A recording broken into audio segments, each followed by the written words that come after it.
ਧੰਨ ਧੰਨ ਸੰਤ ਰਾਮਾਨੰਦ ਜੀ ਮਹਾਰਾਜ ਅਮਰ ਸ਼ਹੀਦ ਮਹਾਨ। ਇਹ ਕੌਮ ਦੀ ਖਾਤਰ ਦੇ ਗਏ ਪ੍ਰਾਨੋं का बलिदान। कबीर मरता मरता जग मुआ, मर पी न जान्या कोई। ऐसी मरनी जो मरै बहुर न मरना होए। तेनू दर्दिया वे दर्द किंज आखा, तेनू दर्दिया वे दर्द किंज आखा। कीदा कीता तू दर्द जहान उत्ते, ये सारी कौम नू सुखी तू वसाउण खातर। सारी कौम नू सुखी वसाउण खातर दुख झल गया अपनी जान उत्ते।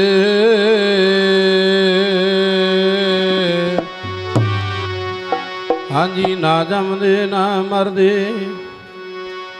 साधु, ना जमदे है ना मरदे है।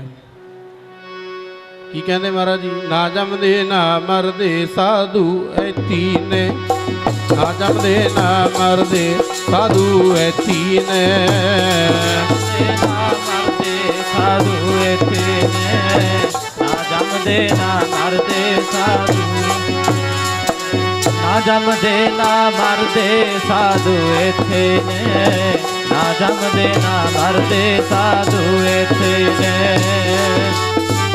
मरदे साधु इत्थे ने, ना जमदे ना मरदे साधु इत्थे ने।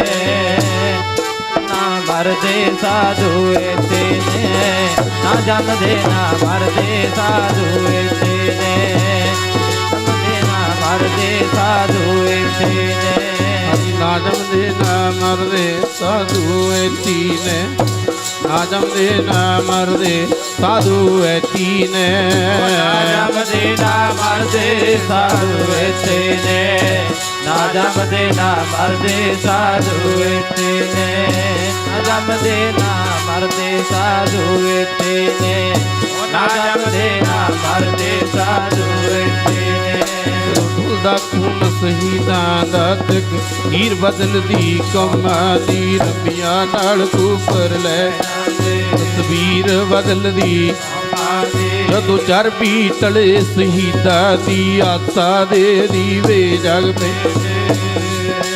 जदों ढुलदा खून शहीदां दा शांति दे सोमे वग पै। जदों टुटण तारे अखियां दे सुती होई कौम खलो जांदी। जदों डुलदा खून शहीदां दा तकदीर बदलदी, रंबियां नाल कुफर लै जांदे तस्वीर बदलदी। तैनू दर्द आवे दर्द किंज आखां वई, तैनू दर्द आवे दर्द किंज आखां वई। कीदा कीता तू दर्द जहान उत्ते। सारी कौम नू सुखी तुम कौन खातर। सारी कौम नू सुखी तुम कौन खातर। दुख झल गया अपनी जान उत्ते।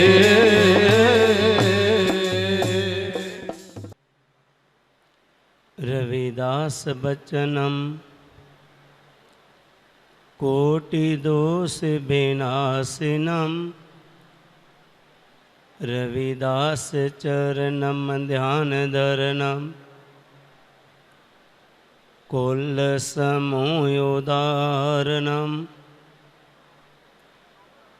तुम चंदन हम रिंड वापरे, संग तुम्हारे वासा। नीच रूखते ऊंच पे हैं, गंध सुगंध निवासा। महादेव सत संगत शरण तुम्हारी, हम औघन तुम पारि उपकारी। तुम मखतूल सपैद सपियल, हम परे जस कीरा। सतसंगत मिल रही है महादेव, जैसे मधव मखीरा। जाते हो सा पाते हो सा जन्म हमारा। तुम शरणागत राजा रामचंद्र, कहि रविदास चमारा। तुम शरणागत राजा रामचंद्र, कहि रविदास चमारा। साहिब श्री गुरु रविदास महाराज जी दे पवित्र चरनां विच ते डेरा सचखंड बल्लां दे प्रांगण दे विच जुड़ बैठी गुरु प्यारी सत संगत जीओ, सारियां ही संगतां नूं दास वल्लों जय गुरुदेव, धन गुरुदेव। अज असी सारियां ही संगतां अमर शहीद संत रामानंद जी नूं सरदा सुमन भेंट करन दे वास्ते गुरु घर विच जुड़े हाँ। असी काफ़ी सारी उन्हां दी महिमा गाई है, जो उन्होंने अपने जीवन दे विच महिमा कही, जो उन्होंने काम किए। गुरु प्यारी सत्संगत जीओ, सतगुरु रविदास महाराज जी की पवित्र बाणी तुम चंदन हम रिंड वापरे। इस शब्द दे विच गुरु जी ने दो रुखां की गल की है, चंदन की गल की है, रिंड की गल की है। जो चंदन का दरख्त हुंदा बड़ा कीमती हुंदा। अगर आप चंदन बाजार च खरीदन दे लई जाओगे तो ग्रामां दे हिसाब दे नाल मिलदा है, ये तुसी सारे ही जानदे।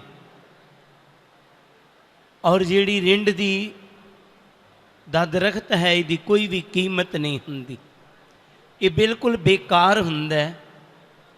गुरु प्यारी सत्संगत जीओ, सारियां ही संगतां जानदियां ने कि असी वाकया ही एक रिंड की तरह सा, जिन्हां दी कोई कीमत नहीं सी, कोई कदर नहीं सी। अज सतगुर की कृपा हुई, बख्शिश हुई, असी सतगुरु रविदास महाराज जी की बाणी नाल जुड़े। अज साडी भी कीमत, साडी भी कोई कदर समाज च बनी। पर कदों जदों असी चंदन की संगत की, जदों गुरु जी की बाणी दे नाल जुड़े। नहीं तो तुसी सारियां संगतां जानदियां हो कि असी रिंड वांग ही सां। साडे च बहुत सारियां कमियां सन, नशे, बेकार आदि। जो ही गुरबाणी दे नाल जुड़े, असी बुराइयां तो रहत हुंदे गए, असी चंदन की तरह हो गए। अज साडा प्यार है, प्रेम है, समाज च कोई कदर है। दास देख रहा है सामने पंडाल च साडे लीडर भी ने, कवि भी ने, और उहदे नाल नाल समाज सेवक भी ने, जिन्हां दा नाम दुनिया च। गुरु प्यारी सत्संगत जी ये कृपा क्यों हुई, किस तरह हुई? जदों असी चंदन की संगत की, जदों असी गुरु जी के चरणों के नाल जुड़े और असी चंदन बन गए। पर गुरु जी ने इस बाणी के अगे भी कुछ किया है। मेरी बेनती रहेगी केवल तो केवल 5 मिनट के वास्ते सारे बुद्धिजीवियों अगे बेनती है कि मेरी बेनती नूं जरूर स्वीकार करना। असी अज शहीद रामानंद जी नूं अपनी सरदा सुमन भेंट करन वास्ते आए हाँ। सतगुरु रविदास महाराज जी ने अपनी बाणी दे विच कहा, तुम मखतूल सपैद सपीयल हम बपरे जस कीरा सत संगत मिल रहिए मादियो जैसे मदब मखीरा। तुम मखतूल साडे गुरु साडे महापुरुष वाकया ही इस तरह सन जिस तरह एक मखतूल मखमली एक रंग बरंगा एक बड़ा ही कीमती दसाला हुंदा है, पर असी कीड़े बन गए रह गए। हम बपरे जस कीरा असी उन्हां दी कदर नूं जाणिया नहीं, असी उन्हां दियां कुर्बानियां नूं समझिया नहीं। कितने लोग साडे लई कितने महापुरुष कितने गुरु लोग साडे लई कुर्बानियां दे गए। जिस तरह अज असी सतगुरु रविदास महाराज जी दी पवित्र गोद विच बैठे हुए हाँ। 151 साल की उम्र उन्होंने भोगी और सारी दी सारी उम्र साडे लेखे विच ला के गए। उहदे बाद जुग पुरुष बाबा साहेब डॉक्टर भीमराव अंबेडकर आए।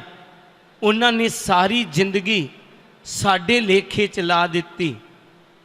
बेशक कोई उन्होंने सियासी लीडर कहता रहे, लेकिन दास उन्होंने भी जुग पलटाऊ रहबर समझदा है। बहु काशी राम जी उन्होंने भी अपनी जिंदगी इसे काम लई लाई।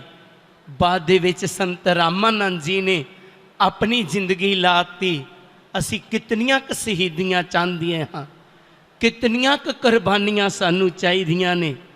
अज समाज दे विच असी जो हैं असी हर स्टेज दे उपर ए बोलते हाँ, सतसंगत मिल रही है मादियो जैसे मदब मखीरा।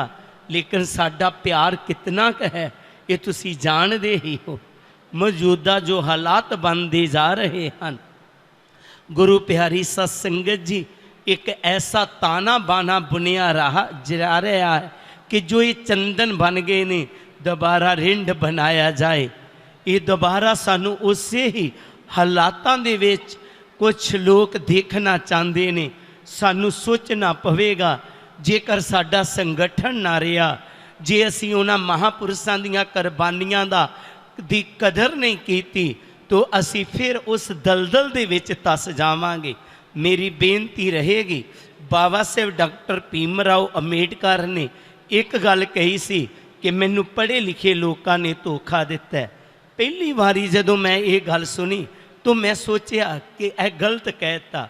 पढ़े लिखे लोगों ने ही बाबा साहेब डॉक्टर भीमराव अंबेडकर नूं साडे सामने लियांदा और ये लोग कह रहे ने उन्होंने धोखा दिता।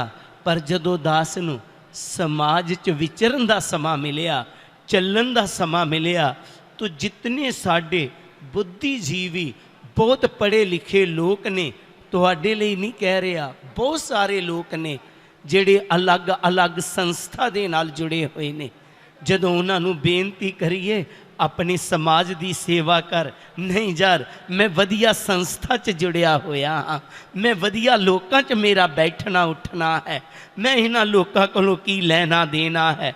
गुरु प्यारी सत्संगत जीओ, बाबा साहेब डॉक्टर भीमराव अंबेडकर ने उन्हां लोकां लई ही कहा, जे वधिया लोकां दी गल हुंदी ते बाबा साहेब अंबेडकर आप सारियां संगतां जानते हो कि वो लंडन दे विच फिर USA दे विच विद्या हासिल की।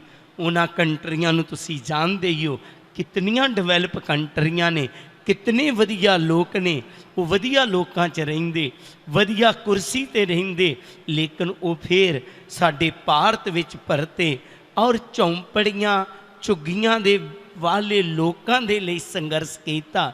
ते अज उन्हां दी देन नाल सानू ये सारा कुछ प्राप्त होया। असी ये सारा कुछ प्राप्त करके वाकया उन्हां दी सोच नूं मिट्टी च रुला दिता। उन्हां दी सोच सी अगर एक एक आदमी भी 10-10 आदमियां नूं लैके चलेगा मेरे समाज च बहुत वड्डा परिवर्तन आएगा। लेकिन असी उन्हां दियां कुर्बानियां दे नाल ਕੁਰਸੀਆਂ ਤੇ ਹਾਸਲ ਕਰ ਲਈਆਂ, ਲੇਕਿਨ ਉਹਦੇ ਬਾਅਦ ਦੇ ਵਿੱਚ ਬਿਲਕੁਲ ਸਮਾਜ ਨੂੰ ਭੁੱਲ ਗਏ। ਅੱਜ ਸਾਨੂੰ ਇਸ ਸਮਾਜ ਦੇ ਕੋਲੋਂ ਸਮੈਲ ਆਉਣੀ ਸ਼ੁਰੂ ਹੋ ਗਈ। ਮੇਰੀ ਬੇਨਤੀ ਰਹੇਗੀ, ਦਾਸ ਆਪ ਨੂੰ ਨਹੀਂ ਕਹਿ ਰਿਹਾ, ਅੱਜ ਸੰਤ ਰਾਮਾਨੰਦ ਜੀ ਨੂੰ ਸੱਚੀ ਸ਼ਰਧਾਂਜਲੀ ਤੁਹਾਡੀ ਹੋਵੇਗੀ ਕਿ ਉਹਨਾਂ ਲੋਕਾਂ ਨੂੰ ਦੁਬਾਰਾ ਸਮਾਜ 'ਚ ਲਿਆਓ, ਉਸ ਸਮਾਜ 'ਚ ਵਿਚਰਨ, ਤਾਂ ਕਿ ਇਹ ਸਮਾਜ ਵਿਚਾਰਾ ਜਿਹੜਾ ਦੁਬਾਰਾ ਦਲਦਲ ਦੇ ਵਿੱਚ ਧੱਸਿਆ ਜਾ ਰਿਹਾ ਹੈ, ਇਹਨੂੰ ਰੋਕਿਆ ਜਾਵੇ। 5ਵੀਂ ਕਲਾਸ ਦੇ ਵਿੱਚ ਅਸੀਂ ਪੜ੍ਹਦੇ ਸਾਂ, ਇੱਕ ਕਹਾਣੀ ਆਈ ਕਿ ਕਿਸੇ ਸ਼ਿਕਾਰੀ ਨੇ ਇੱਕ ਜਾਲ ਲਗਾਇਆ, ਉਹਦੇ ਵਿੱਚ ਥੋੜਾ ਜਿਹਾ ਦਾਣਾ ਪਾ ਦਿੱਤਾ। ਵਿਚਾਰੇ ਲੋਕ ਦਾਣਾ ਖਾਣ ਦੀ ਖਾਤਰ, ਉਹ ਜਿਹੜੇ ਪੰਛੀ ਸਨ ਦਾਣਾ ਖਾਣ ਲਈ ਉੱਥੇ ਆਏ। ਜਿਉਂ ਹੀ ਦਾਣਾ ਖਾਣ ਲੱਗੇ, ਉਹ ਜਾਲ ਦੇ ਵਿੱਚ ਫਸਦੇ ਗਏ, ਸਾਰੇ ਹੀ ਪੰਛੀ ਫਸ ਗਏ ਵਿਚਾਰੇ। ਉਹ ਸੋਚਣ ਲੱਗੇ, ਆਏ ਸੀ ਦਾਣਾ ਖਾਣ ਵਾਸਤੇ, ਲੇਕਿਨ ਅਸੀਂ ਇੱਥੇ ਫਸ ਗਏ ਹਾਂ, ਕੀ ਕਰੀਏ। ਦਰਦ ਸੀ ਉਹਨਾਂ ਨੂੰ ਕਿ ਅਸੀਂ ਇਸ ਜਾਲ 'ਚੋਂ ਬਾਹਰ ਨਿਕਲੀਏ, ਪਰ ਕੋਈ ਚਾਰਾ ਨਹੀਂ ਹੈ, ਕੋਈ ਰਾਸਤਾ ਨਹੀਂ ਹੈ। ਉਹਨਾਂ ਵਿੱਚ ਸਾਡੇ ਮਹਾਂਪੁਰਸ਼ਾਂ ਜੈਸਾ ਕੋਈ ਅੱਛਾ ਜਿਹੜਾ ਪੰਛੀ ਸੀ, ਉਹ ਕਹਿਣ ਲੱਗਾ, ਅੱਜ ਵੀ ਤੁਸੀਂ ਜਾਲ 'ਚੋਂ ਨਿਕਲ ਸਕਦੇ ਹੋ, ਅੱਜ ਵੀ ਜਾਲ 'ਚੋਂ ਬਚ ਸਕਦੇ ਹੋ। ਭਾਈ ਸਾਹਿਬ ਕਿਸ ਤਰ੍ਹਾਂ, ਅਸੀਂ ਤਾਂ ਫਸ ਚੁੱਕੇ ਹਾਂ। ਕਹਿੰਦਾ, ਕੀ ਤੁਸੀਂ ਮੇਰਾ ਕਹਿਣਾ ਮੰਨ ਲਵੋਗੇ? ਕਹਿੰਦੇ, ਹਾਂ ਤੇਰਾ ਕਹਿਣਾ ਮੰਨ ਲਵਾਂਗੇ। ਕਹਿੰਦੇ, ਫਿਰ ਸਾਰੇ ਰਲ ਕੇ ਜ਼ੋਰ ਲਾ ਦੋ ਹਾਂ, ਇੱਕ ਵਾਰੀ ਉਡਾਓ ਹਾਂ, ਉਡਾਰੀ ਪਰੋ ਹਾਂ। ਸਾਰਿਆਂ ਜਦੋਂ ਇੱਕੋ ਵਾਰੀ ਉਡਾਰੀ ਭਰੀ, ਸਾਰੀਆਂ ਕਿੱਲੀਆਂ ਪਟੋ ਗਈਆਂ ਔਰ ਉੱਡ ਗਏ। ਮੇਰੀ ਬੇਨਤੀ ਰਹੇਗੀ, ਅੱਜ ਜੋ ਰਿਜ਼ਰਵੇਸ਼ਨ ਬੰਦ ਕੀਤੀ ਜਾ ਰਹੀ ਹੈ, ਮਾਰ ਦੋ ਉਡਾਰੀ ਜਿਹੜੇ ਸੀਟਾਂ ਤੇ ਬੈਠੇ ਨੇ, ਕਿ ਅਸੀਂ ਨਹੀਂ ਰਵਾਂਗੇ। ਜੇ ਸਾਡੇ ਸਮਾਜ ਦੇ ਹੱਕ ਖੋਹ ਲੈਣੇ ਨੇ, ਤੇ ਹੋ ਸਕਦਾ ਹੈ ਅਸੀਂ ਇਸ ਜਾਲ 'ਚੋਂ ਬਾਹਰ ਨਿਕਲ ਜਾਈਏ। ਨਹੀਂ ਤਾਂ ਐਸਾ ਇਹ ਤਾਣਾ ਬਾਣਾ ਬੁਣਿਆ ਜਾ ਰਿਹਾ ਹੈ, ਆਸਤਾ ਆਸਤਾ ਅਸੀਂ ਸਾਰੇ ਫਸ ਜਾਵਾਂਗੇ ਔਰ ਉਹੀ ਹਾਲਾਤ ਆ ਜਾਣਗੇ। ਅੱਜ ਸੰਤ ਰਾਮਾਨੰਦ ਜੀ ਨੂੰ ਤੁਹਾਡੀ ਸੱਚੀ ਸ਼ਰਧਾਂਜਲੀ ਇਹੋ ਹੀ ਹੋਵੇਗੀ ਕਿ ਅੱਜ ਤੋਂ ਲੈ ਕਰਕੇ ਉਹ ਜਿਹੜੇ ਲੋਕ ਕੀੜੇ ਬਣ ਚੁੱਕੇ ਨੇ, ਜਿਹੜੇ ਆਪਣੇ ਮਹਾਂਪੁਰਸ਼ਾਂ ਦੀ ਕਦਰ ਨੂੰ ਨਹੀਂ ਜਾਣਦੇ, ਉਹਨਾਂ ਤੱਕ ਮੈਸੇਜ ਪਹੁੰਚਾਓ। ਆਓ ਆਪਣੇ ਮਹਾਂਪੁਰਸ਼ਾਂ ਦੀਆਂ ਕੁਰਬਾਨੀਆਂ ਦਾ ਥੋੜਾ ਜਿਹਾ ਕਰਜ਼ ਚੁਕਾ ਦਈਏ ਔਰ ਪਿਆਰ ਦੇ ਨਾਲ ਸੰਗਠਨ ਹੋ ਕੇ। ਦਾਸ ਜਾਣਦਾ, ਪਹਿਲੀ ਵਾਰੀ ਜਦੋਂ ਮੈਨੂੰ ਇਸ ਦੁਆਬੇ ਦੀ ਧਰਤੀ ਤੇ ਆਉਣਾ ਪਿਆ, ਸੰਤ ਗਰੀਬਦਾਸ ਜੀ ਦੇ ਟਾਈਮ ਸਾਰੇ ਲੋਕ ਇੱਕ ਸਨ, ਲੇਕਿਨ ਅੱਜ ਸਾਡੇ ਵੱਖਵਾਦ ਹੋ ਗਏ। ਕਿਸ ਨੇ ਪਾਤੇ, ਕਿਉਂ ਹੋ ਗਏ? ਅਸੀਂ ਆਪਣੇ ਵਿਚਾਰਾਂ ਦੀ ਲੜਾਈ ਨੂੰ ਛੱਡ ਕਰਕੇ ਸਮਾਜ ਦੇ ਲਈ ਇਕਜੁੱਟ ਹੋ ਜਾਣਾ ਹੋਏਗਾ। ਮੇਰੀ ਬੇਨਤੀ ਰਹੇਗੀ, ਇਹ ਡੇਰਾਵਾਦ, ਇਹ ਸੋਚਵਾਦ ਨੂੰ ਆਪਣੀ ਆਪਣੀ ਨੂੰ ਛੱਡ ਕੇ ਸਮਾਜ ਦੇ ਲਈ ਅੱਗੇ ਆਣਾ ਪਵੇਗਾ। ਔਰ ਜਿਤਨੇ ਸੰਤ ਮਹਾਤਮਾ ਨੇ, ਮੈਂ ਸਾਰਿਆਂ ਅੱਗੇ ਬੇਨਤੀ ਕਰਾਂਗਾ, ਉਹਨਾਂ ਦੇ ਚਰਨਾਂ ਦੇ ਵਿੱਚ ਅੱਜ ਜੇਕਰ ਵਾਕਿਆ ਤੁਸੀਂ ਸੰਤ ਰਾਮਾਨੰਦ ਜੀ ਨੂੰ ਸਰਦਾ ਸੁਮਨ ਭੇਟ ਕਰਨ ਆਏ ਹੋ, ਵਿਚਾਰਾਂ ਦੇ ਭੇਦ ਤੁਹਾਡੇ ਹੋ ਸਕਦੇ ਨੇ, ਲੇਕਿਨ ਸਮਾਜ ਪ੍ਰਤੀ ਆਪਣੇ ਵਿਚਾਰਾਂ ਨੂੰ ਛੱਡ ਕੇ ਇੱਕ ਪਲੇਟਫਾਰਮ 'ਤੇ ਤੁਹਾਨੂੰ ਇਕੱਠਿਆਂ ਹੋਣਾ ਪਏਗਾ। ਬਸ ਤੁਹਾਡੇ ਸੰਤਾਂ ਦਾ ਸਹਾਰਾ ਰਹਿ ਗਿਆ, ਹੋਰ ਸਾਰੇ ਸਹਾਰੇ ਟੁੱਟ ਚੁੱਕੇ ਨੇ। ਅਗਰ ਅਸੀਂ ਵੀ ਇਹਨਾਂ ਦੀ ਬਾਂਹ ਸਮਾਜ ਦੀ ਨਹੀਂ ਫੜ ਸਕੇ ਤਾਂ ਬਹੁਤ ਆਉਣ ਵਾਲੇ ਸਮੇਂ 'ਚ ਮੁਸ਼ਕਲ ਹੋ ਜਾਏਗਾ। ਇਹੀ ਉਹਨਾਂ ਨੂੰ ਸੱਚੇ ਸਰਦਾ ਸੁਮਨ ਹੋਣਗੇ। ਧੰਨਵਾਦ। ਜੈ ਗੁਰਦੇਵ, ਧੰਨ ਗੁਰਦੇਵ।